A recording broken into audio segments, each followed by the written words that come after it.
Speaker, we are fighting here today with our GNU partner, the DA. Now it's important that I must give context and history of the fight.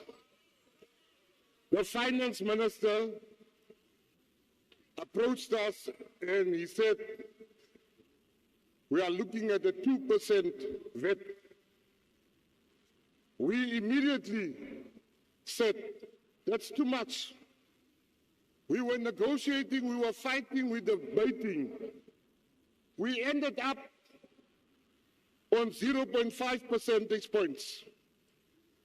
I can't have it my way or the highway. So on the basis that the African National Congress, a deployee in the finance minister, was willing to move from 2% to 0.5%. It is the reason why today I'm a proud member of the GNU. Honourable Minister, please take your seat. So, Honourable Minister, please take your seat. Honourable Manye, on what point do you rise? Thank you, Speaker. The honourable member is misleading the House. There was never a 2%. It's always been a 2 percentage point. The member must mislead the House. Order, honourable members. Honourable members, I am now dealing with Honourable Manye's point. Honourable Minister, I have not yet called you to the podium. Honourable Manye, that is a matter of debate. So the Minister may proceed. I see the Honourable Pambu at the back. Yes, Honourable Pambu. Thank you, Chairperson. I think at some point we must have an interaction with the Minister of Sports, Arts and Culture that he never addresses the matters on the table in the Parliament of South Africa. He's constantly speaking about peripheral matters. Today he's not debating the finance budget. He's speaking about something else. And I think it's a disservice to the people of South Africa. All he knows to do is to praise those who have deployed him. At some point, there must be a reining in on the Minister of Sport and Culture that he doesn't make valuable contributions in Parliament.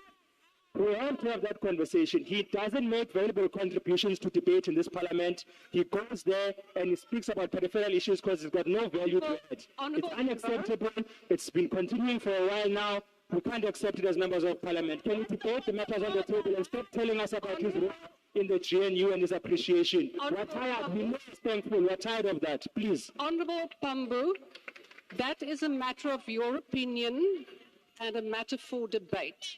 The Minister may include in his speech whatever he wants to include. We cannot dictate. So, Honourable Manye, is it on the same point on which I have just ruled? Honourable Manye. Chair, I'm raising on the point of saying a matter is a debate when it's a factual issue.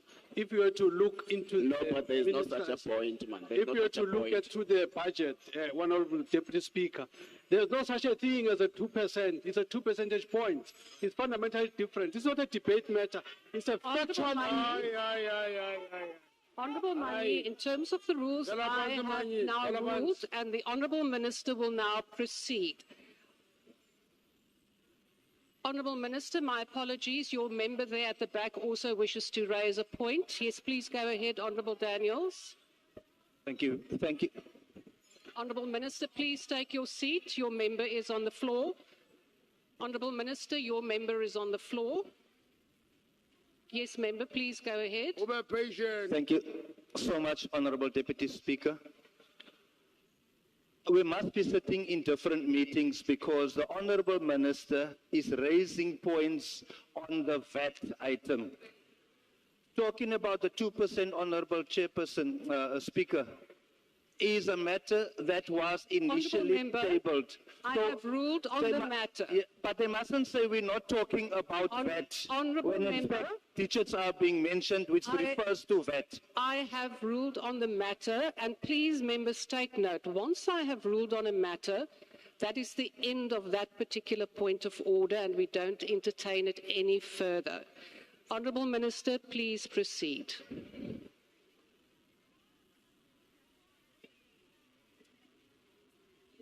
So, Honorable Speaker, it was on that basis that I wanted to explain why is it that I support what we are discussing here today, unashamedly. But you see, this parliament, since I joined this parliament, the name of the poor, it's been used by every Tom, Dick and Jabulani. Everyone, the poor, the poor. The DA wanted to treat the VAT issue with Bella. Where was the poor in that transaction? Yesterday, a lady called Bronwyn Williams, her son was shot dead yesterday in Westbury. In Westbury. That lady is sick. After forensics took her son, they said to her, follow us.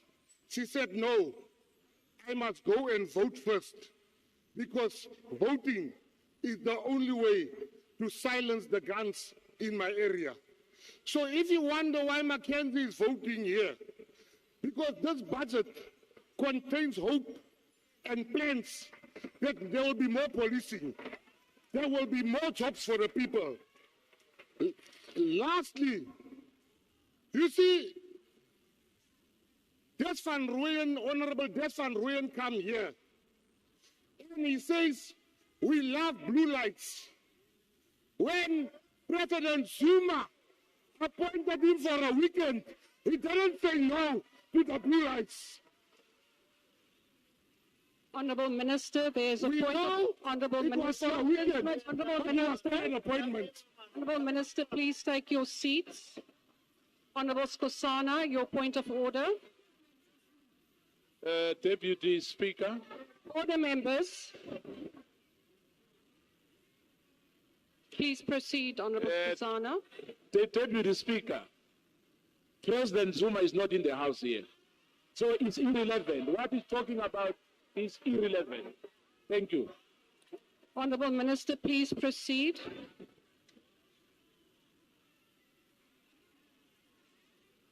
Honourable Minister, my apologies. Please take your seat. Member from the EFF, what is your point of order? Speaker, and this is on relevance. You know, we were having a very sophisticated debate on money bills, on fiscal framework. The minister has totally degenerated the debate on budget. The guy simply has no clue what the money bills is about, what the fiscal framework is about. He's speaking here like he's talking some numbers there in prison, talking about and all of this. Can you ask the minister, does he know what the fiscal framework says? Or is he going to continue degenerating the standard of the debate in this parliament about the budget? We can't stand for this mediocrity, we cannot. Honourable Member, I have already ruled on the same point raised by the Honourable Pambu, and that is my ruling. Honourable Minister, please proceed. Speaker, Honourable Minister, you will be interrupted again. Please take your seat. Member from the MK, what is your point of order?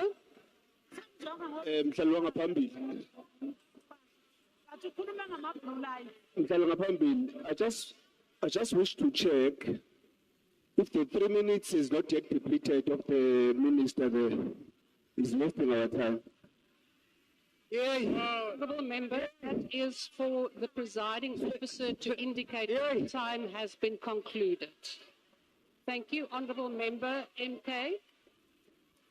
Deputy Speaker, I just want to check with the minister the allegation that there's the child missing, and then is the one that is suspected. I want to check with the minister. Is he aware of that? He is supposed to be arrested for that? Honourable Member, that is out of order. Minister, please proceed. you know, Speaker, I'm sitting there being very proud of myself because I am containing myself. I'm being given economic lessons by people that has never given nobody a job, never opened a business, while I've given thousands of people a job. I've opened plenty of businesses. Who In told you that? conclusion, Speaker, I just want to conclude by saying 5 minutes before this hearing, I was the one running around saying to people, we can't lose the DA. We must convince the DA to remain. I'm standing here today to say, Abahambe. Thank you.